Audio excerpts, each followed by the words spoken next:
My name is Keith Hayden, and welcome to the Prompted Hearts and Grief Algorithm Anti-Audiobook. This isn't the polished AI perfect studio read you're used to. It's the opposite. It's me, the author, reading my book straight through, raw and unedited. Mistakes, stumbles, throat clears, the occasional burp, they're all part of the point. I thought to myself, in a world of artificial perfection, this is proof of humanity. My humanity. And your story. Let's begin. Prompted Hearts and Grief Algorithm by Keith Hayden. Scene 1. The AI Oracle and a Lonely Verdict.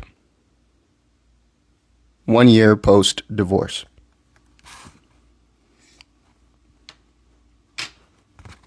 ChatGPT nails another diagnosis in 12 seconds flat.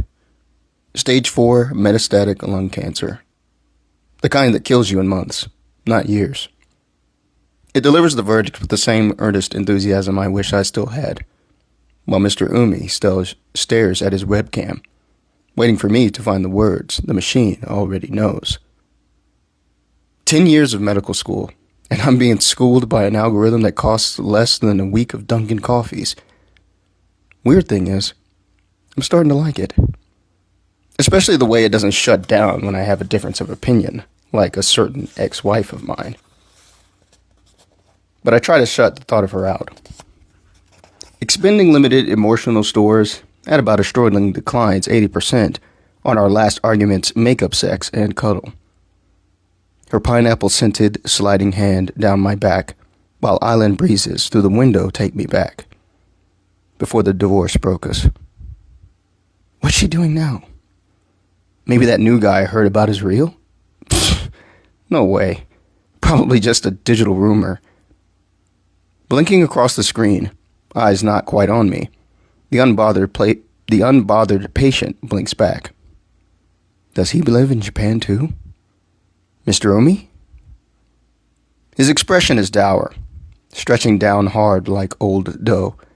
Barely pliable. He waits, unexpecting good news. Mr. Umi, I'll be honest. This cancer, the one that shows up on the scans, that's not just a physical disease. It's the mind. All up here. And no amount of machinery, no matter how advanced or sophisticated, can fortify that. As your third opinion, I can say with more confidence than the others that this sickness won't go away. But you can manage it. The pain, nausea, all the other symptoms. You're strong. I can see it. But you have to decide between the two. Despair and hope. Because no amount of conclusive evidence or numbers can. No matter how bad it gets. Trust me, I'm a doctor. Anticipated reaction never arrives. I can't tell if he's asleep or keeping his emotions sealed off as those in life-ending circumstances tend to do. Mr. Umi?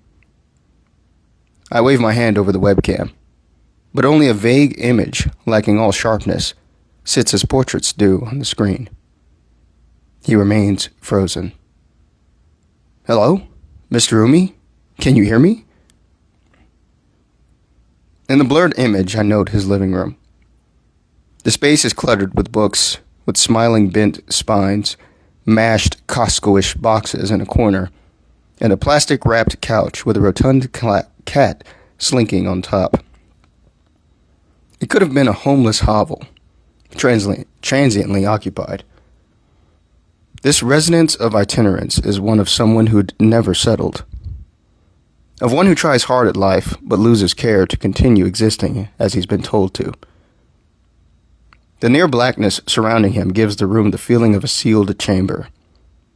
I can practically smell the earth-filtered, dampened breeze running through it, reminding me of that hollowed part of my own life.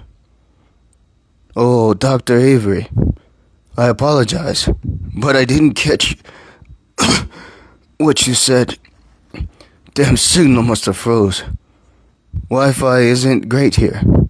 Sorry about that. You were saying Something about scans or something. A pull down at the sides of my lips almost breaks my smile. Just information about your follow-up. So I should keep with the chemo? Oh, I don't know. Give me a minute. Typing is terrible for me at this point. Even the black keys, far from producing anything close to musical quality, clack with an audible loose bike screw squeal when they depress at any angle instead of down. This keyboard sucks.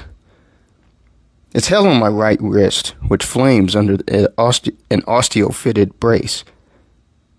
Hot as the hood of an oil-deprived car. Tap, tap, squeak. I see the letters coming on the screen. The caller, whose mutated cells are splintering at some unknown sickening rate, just stares at his desk. Plus or minus a minute longer than it should have taken me, I've confirmed the diagnosis. Stage 4 metastatic lung cancer. The kind in the movies that usually involves somberly weeping family members, or the accelerated dumping of every time-wasting activity or bucket list item out onto an invisible surface somewhere to be sorted and evaluated. Trash or treasure? They couldn't be both. Tell the patient you can refer him to grief counselors, that he should find comfort in his remaining hours, for ours is a fleeting life, and if well evaluated, meditated, preyed upon, he can maximize the remaining time he has. You're an exceptional doctor, Sam.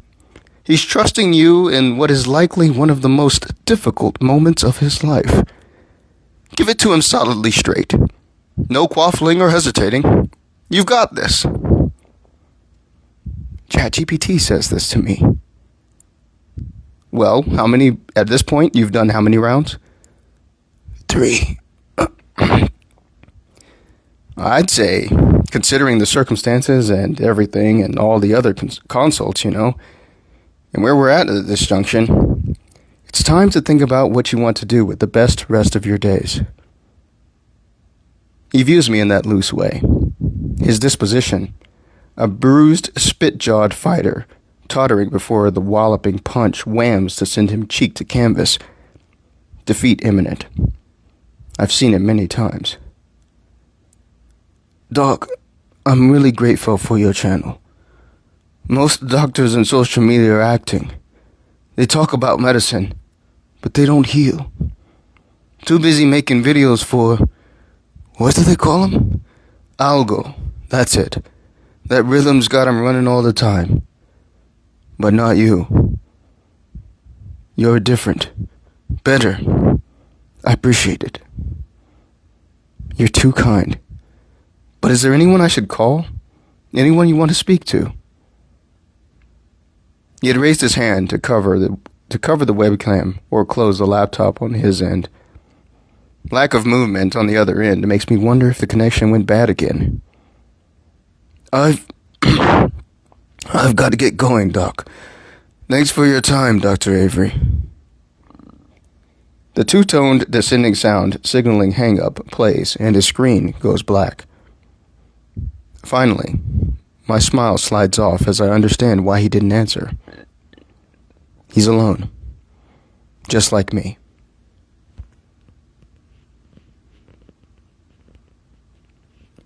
That was scene 1 of Prompted Hearts and Grief Algorithm, the Anti-Audiobook. Thanks for listening. Prefer to read your stories in print or ebook over listening? Check out the other versions on keithhayden.net. That's all for today. Stay raw and stay human. I'll see you in the next chapter.